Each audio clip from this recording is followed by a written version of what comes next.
Halo, assalamualaikum warahmatullahi wabarakatuh. Selamat pagi, anak-anak ibu. Perkenalkan, nama Ibu Elsa Junita. Ibu akan mengajarkan matematika di kelas 81 sampai 85. Oh iya, sebelumnya ibu ucapkan selamat ya, yang sudah dari kelas 7 naik ke kelas 8. Itu artinya, ya nak, berarti kamu sudah satu tingkat lebih ya, satu tingkat lebih. Lebihnya apa? Ya, lebih pintar, lebih dalam pengetahuan, lebih dalam kedewasaan. Oke, untuk anak ibu, sebelumnya ibu mau sampaikan dulu untuk tugas nanti akan ibu share melalui link ya. Jadi nanti tidak melalui WA. Jadi tugasnya diserahkan nanti melalui link. Nanti linknya akan ibu share di WA. Baik, kita akan masuk ke materi yang pertama ya nak, mengenai pola bilangan. Ya, sebelumnya ibu tanya, sudah pernah dengar apa itu pola bilangan? Ya, kalau di kelas 7 dulu itu belajar tentang bilangan. Ada bilangan genap, bilangan ganjil, bilangan persegi ya, bilangan segitiga.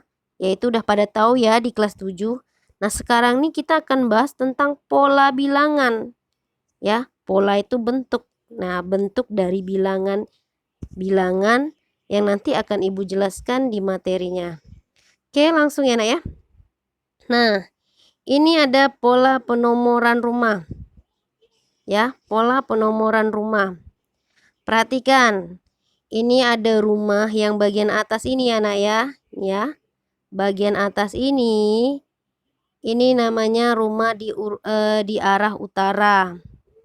Yang bagian bawah yang ini ya nak ya, ini bagian rumah bagian selatan atau yang di bawah ya nak. Nah, pertanyaannya, coba kamu lihat dari sekian nomor-nomor rumah yang ada di gambar ini, pasti ada ciri khusus.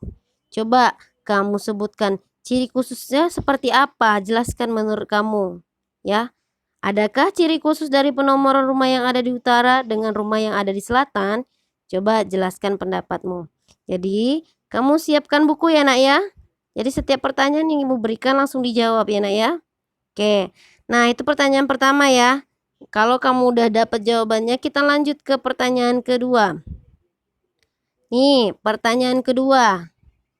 Ya, tuliskan pola nomor rumah bagian utara dari kiri ke kanan dan tuliskan juga pola nomor rumah bagian selatan dari kiri ke kanan. Nih, ibu kasih contoh ya. Yang di utara dari kiri ke kanan yang pertama itu 1, 3, 5, 7, 9, 11, 13, 15, 17, 19 dan seterusnya ya. Seterusnya sampai mana Bu? Ya terserah kamu sampai mana sanggupnya ya. Asalkan bukunya cukup. Ya ibu nggak akan nilai apakah dia paling banyak nulisnya dia dapat nilai bagus, enggak ya. Yang penting tuliskan aja urutannya. Terus yang untuk yang bagian selatan nih 2, 4, 6, 8 dan seterusnya. Ya itu pertanyaan kedua. Nah selanjutnya kita akan masuk ke pertanyaan ketiga. Apakah rumah nomor 49 akan berada di sisi selatan? Jelaskan pendapatmu. Ya, pertanyaan 1 dan 2 kalau kamu sudah dapat jawabannya, kamu akan tahu di mana 49. Apakah 49 ada di deretan rumah yang bagian utara atau ada di deretan bagian selatan? Ya, kamu jelaskan pendapatnya kenapa kok bisa 49 ada di utara atau 49 ada di selatan. Nah, pertanyaan keempat. Rumah nomor berapa saja yang bersebelahan dengan nomor 54? Nah, kamu cari dulu nomor 54 ini ada di mana? Ya, nomor 54 ini ada di mana? Kalau udah dapat nomor 54 di mana, berarti kamu akan tahu siapa tetangganya ya. Tetangga sebelah kiri siapa, tetangga sebelah kanan siapa. Ya, siapa itu maksud ibu tuh nomor berapa ya nak ya. Jangan kamu bikin pula si Edo, si Edi. Ya, sebutkan misalnya nomor 53 atau 52 gitu ya. Nah, selanjutnya. Ya, pertanyaan selanjutnya. Pertanyaan kelima. Jika diurutkan rumah bagian utara dari sisi kiri ke kanan, rumah nomor berapakah yang berada di urutan kedua tiga? Ya, bukan berarti yang ibu tanya tuh rumah nomor 23 atau di mana, bukan. Urutan kedua tiga. Contoh nih ya. Urutan yang pertama untuk bagian utara itu nomor 1. Ya. Urutan yang kedua itu nomor 3. Urutan ketiga itu nomor 5. Sekarang pertanyaan ibu ini urutan kedua tiga tuh nomor berapa? Ya nak ya? Paham ya? Lanjut ya. Selanjutnya pertanyaan ke-6. Jika diurutkan dari kiri ke kanan, rumah dengan nomor 36 ada di urutan keberapa? Nah, pertanyaan ke-6 ini kebalikan dari pertanyaan nomor 5. Ya, jika diurutkan dari kiri ke kanan, rumah dengan nomor 36. Ini 36 nih kita nggak tahu ada di utara atau di selatan ya. Apakah ada di sini atau di sini? Seandainya ibu taruh pertanyaannya nomor 36. Nomor 36 itu di mana gitu ya? Contohnya nih, nomor 5. Nomor 5 ini urutan keberapa rumahnya? Urutan ketiga. Nomor 13 ini urutan keberapa rumahnya? Hitung. 1, 2, 3, 4, 5, 6, 7. Berarti 13 ini ada di urutan ke-7. Nah, sekarang 36 ini ada di urutan keberapa? Ya, pastikan dulu 36 ini ada di utara atau di selatan. Kalau udah tahu ada di utara atau di selatannya, baru kamu hitung 36 itu ada di urutan keberapa. Paham ya nak ya? Oke, itu pertanyaan terakhir ya. Selanjutnya, yaitu pertanyaan terakhir. Nah, dari situ kamu bisa simpulkan ya, apa sih pengertian pola bilangan? Ya, dari pertanyaan ibu itu, kamu tuh akan tahu pengertian pola bilangan. Ya, pola bilangan itu apa tadi? Dari awal ibu udah sampaikan.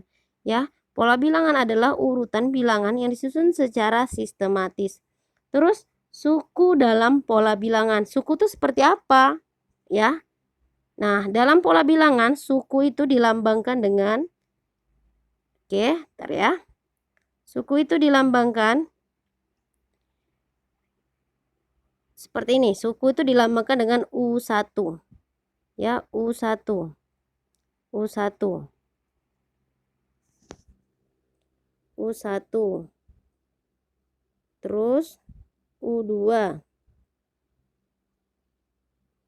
Terus U3. Dan seterusnya ya. Dan seterusnya sampai ke UN. Nah, terus menentukan urutan atau suku selanjutnya.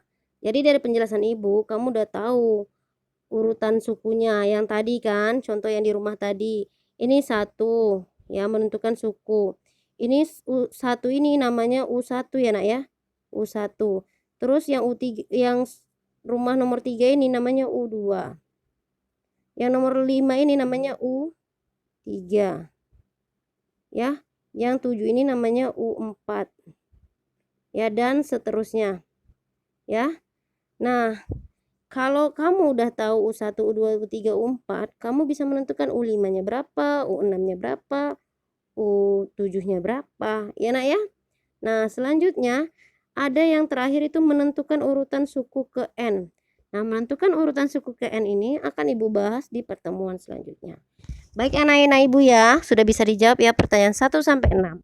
Nah, untuk pertanyaan 1 sampai 6 nanti ibu akan kasih linknya, melalui WA paguyuban masing-masing dan silakan diupload ke sana jawabannya. Sekian dari ibu, terima kasih. Assalamualaikum warahmatullahi wabarakatuh.